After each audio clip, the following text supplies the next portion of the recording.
सुनो, मैं तुम्हें समाज से भागने को नहीं कह रहा हूँ। मैं तुम्हें लोगों से नफरत करना भी नहीं सिखा रहा हूँ। मैं तुम्हें केवल अपने पास लौटने की बात कर रहा हूँ, क्योंकि जो व्यक्ति हर समय दूसरों के बीच खोया रहता है वह धीरे धीरे खुद से दूर हो जाता है, और जो खुद से दूर हो गया वह जीवन में आगे कैसे बढ़ेगा।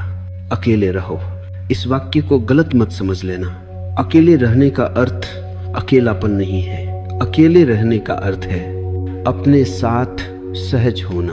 अकेलापन दुख है, अकेलापन अभाव है, लेकिन एकांत समृद्धि है, एकांत पूर्णता है। दुनिया तुम्हें अकेलेपन से डराना सिखाती है, क्योंकि जो आदमी अकेले रहना सीख लेता है वह भीड़ का गुलाम नहीं रहता।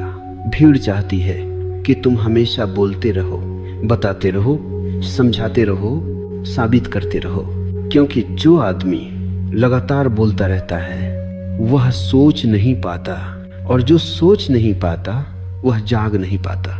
इसलिए मैं कहता हूँ, कम बोलो। कम बोलने का अर्थ चुप रहना नहीं है। कम बोलने का अर्थ है जरूरत से ज्यादा मत बोलो। जब तुम ज्यादा बोलते हो तो शब्द तुम्हें चलाने लगते हैं, और जब तुम कम बोलते हो तो तुम शब्दों के मालिक रहते हो।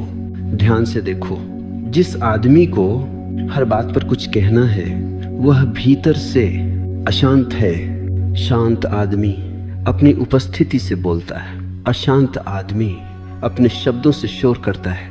अब एक गहरी बात सुनो, जीवन में आगे बढ़ने वाले लोग कम बोलते हैं, ज्यादा सुनते हैं, और सबसे ज्यादा देखते हैं।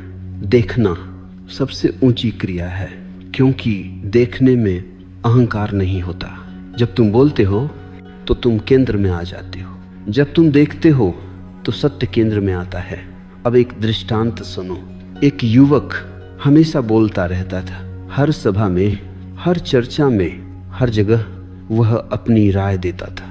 एक दिन वह गुरु के पास गया और बोला, मैं आगे क्यों नहीं बढ़ पा रहा?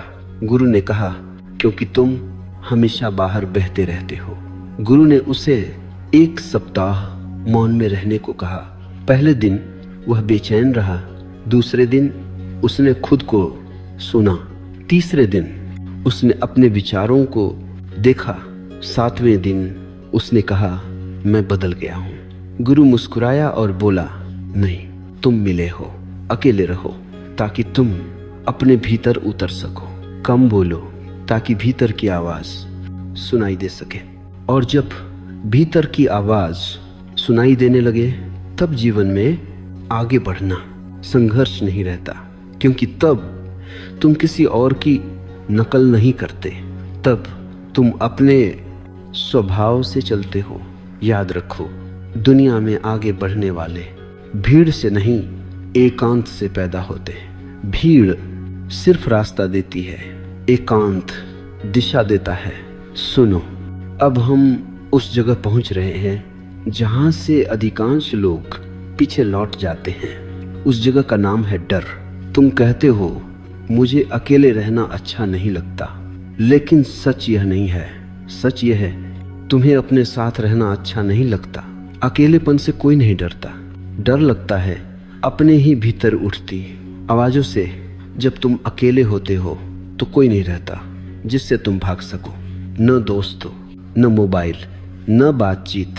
तब तुम सीधे अपने सामने खड़े होते हो, और मन इस क्षण से सबसे ज्यादा डरता है। मन कहता है, कुछ करो, किसी से बात करो, कहीं चले जाओ, क्योंकि मन जानता है यदि तुम चुपचाप अपने साथ बैठ गए तो उसका राज खुलने लगेगा। अब ध्यान से समझो, मन का अस्तित्व भागने पर टिका है। वह कभी भविष्य